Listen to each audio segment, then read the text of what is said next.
जिनेन्द्र भगवान के पंच कल्याणक महोत्सव में ईशान इंद्र बनने का सौभाग्य प्राप्त हुआ रानीपुर में। तो महाराज जी, इस तरह महोत्सव में पात्र बनने पर क्या पुण्य होता है और उससे हमारे जीवन में क्या धर्म लाभ मिलता है, कृपया हमारी जिज्ञासा का समाधान कर। नमोस्तु महाराज, नमोस्तु।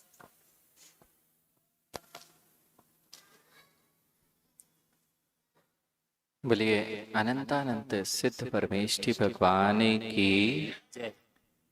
बोलिए अनंतानंत सिद्ध परमेष्ठी भगवान की। बोलिए पंच परमेष्ठी भगवान की। बोलिए राष्ट्र गौरव गणाचार्य श्री 108 विराट जी महामुनिराज की। परम पूज्य अध्यात्म योगी चर्या श्रोमणी आचार्य प्रवर श्री 108 विशुद्ध सागर जी महामुनिराज की जय। द्वादशांग जिनवाणी माता की जय। हमारी सोच ही हमारी गति का निर्धारण करती है।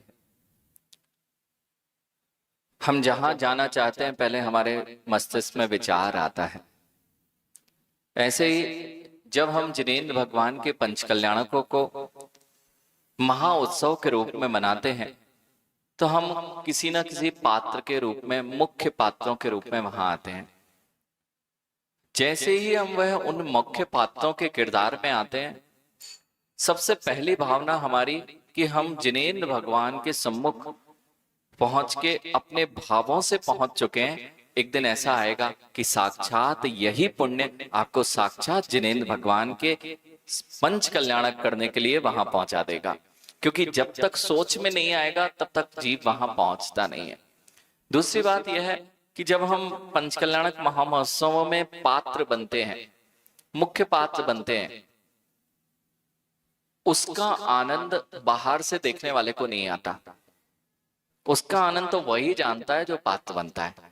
क्योंकि अंदर की क्रियाएं जो होती हैं, पंचकल्याणक की जो अंतरंग की क्रियाएं होती हैं और जो मुख्य पात्र के रूप में किरदार निभाया जाता है, भले ही वह किरदार के रूप में होता है, लेकिन वहां हमारे परिणामों की अत्यंत विशुद्धि का कारण होता है।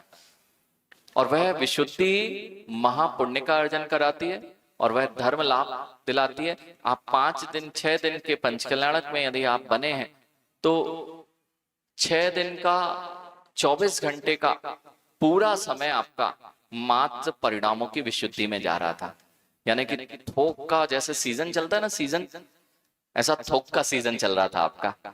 और वह थोक में इतना पुण्य कमा लेता है जी धर्म लाभ के रूप में कि वह जीवन पर्यंत ऐसे पुण्य को कमाने के लिए घर में नियोग ही नहीं बन सकता कि वह जो मुख्य पात्रों को नियोग बनता है। सौधर्मिंद्र जैसे की बात करूं मैं उनकी, तो जब सौधर्मिंद्र वह तीर्थंकर बालक को जन्म के समय लेता है ना, तो जो अनुभूति वह लेता है वो अनुभूति अन्यत्र ऐसी विशुद्धि का परिणाम कहीं बन ही नहीं सकता, भले ही पात्र में। और उससे यह अनुभूत हो जाता है जब वह हाथी पे निकलता है। आप भी हाथी पर निकलते होगे, वैसे तो हाथी पे नगर में नहीं निकल सकते थे, लेकिन जब निकलते थे तो अनुभव आ रहा था। जब सामान्य पात्र निर्वहन करने में इतनी विशुद्धि बनती है तो जिनेन्द्र भगवान की महिमा आती है कि जब साक्षात जिनेन्द्र भगवान का कलशाभिषेक होता होगा तो किस तरह से यह महाविशुद्धि का कारण बनता है। इस प्रकार से यह